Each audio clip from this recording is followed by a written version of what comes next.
In the heart of a bustling city surrounded by tall buildings and crowded streets, lived a young boy named Ravi.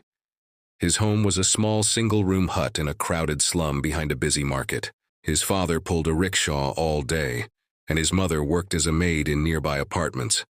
Life in the city moved fast, but for Ravi, every day felt heavy and endless. Ravi was only 11, yet he carried the weight of responsibility far beyond his age. Every morning before the city woke up, he went to collect water from the community tap, standing in long queues with other children. Sometimes he helped his father clean the rickshaw or accompanied his mother to carry groceries for her employers. He watched other children in clean uniforms walk to school with bags full of books. He wanted that life so badly, to read, to learn, to dream. But dreams cost money, and money was something his family never had enough of. At noon, Ravi worked at a small tea stall near the railway station. The stall owner, Girdar Kaka, was a grumpy old man who shouted a lot but sometimes showed kindness by giving him leftover snacks. Ravi washed glasses, served tea, and ran errands for customers who barely noticed him. The smell of hot tea and coal dust filled his days, yet every time he saw students waiting for the train, reading books or talking about their exams, his heart ached. He longed to hold a book in his hands, not a tray of teacups. One evening, while walking home, he passed a street corner where an NGO had set up free evening classes for poor children. He stood outside watching a volunteer teach English on a blackboard. The letters and words fascinated him. A teacher noticed him standing there and asked, "Do you want to learn?" Ravi hesitated, then nodded shyly. That night was the first time he ever wrote his name, Ravi Kumar, on a piece of paper. He couldn't stop smiling.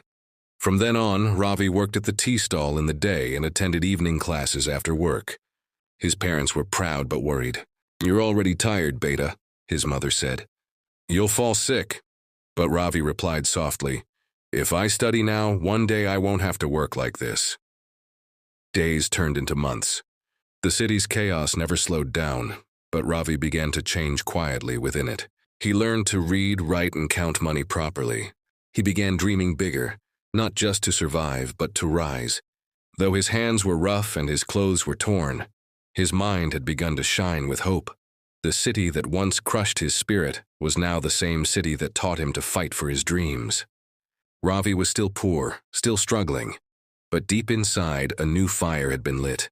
Years passed, and the boy who once served tea at a street stall had now grown into a determined teenager. Ravi was 16, taller, stronger, and still working harder than most adults. His father's health had begun to fail, so Ravi took up extra shifts at a car repair workshop to support the family.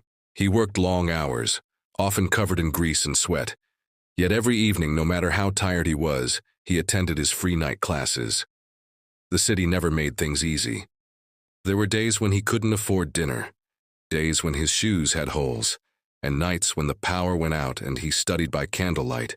But Ravi had made a promise to himself. He would not give up. He wanted to break the cycle of poverty that chained his family for generations. One day at the garage, a man named Mr. Mehta came in with his car. He was a manager at a large automobile company. While waiting, he noticed Ravi carefully repairing a tire and explaining the process to a younger helper. Impressed by his focus and confidence, Mr. Mehta asked, "You seem smart, son. Do you study anywhere?" Ravi smiled shyly.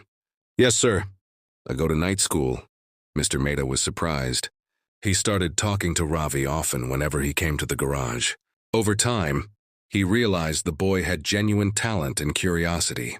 Seeing this spark, he offered to help Ravi apply for a technical training program funded by his company for underprivileged youth. Ravi was hesitant at first, afraid he wasn't good enough. But Mr. Mehta encouraged him. "You've already done the hardest part, Ravi. You never stopped learning." After weeks of preparation, Ravi took the entrance test. The day results came out, he held the letter with trembling hands. He had passed. His mother cried tears of happiness. For the first time, they saw a future brighter than their cramped one-room house.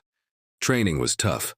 Ravi had to juggle part-time work and studies, commuting hours across the city. There were moments he thought of quitting, but the thought of his parents' sacrifices pushed him forward. 2 years later, he completed the course with distinction and was offered a job at a reputable automobile company. the same one where Mr. Mehta worked. Ravi's first salary felt unreal. He bought his mother a new sari and his father a warm blanket. Slowly, he saved enough to rent a small apartment, their first real home with a door that locked properly and a fan that worked.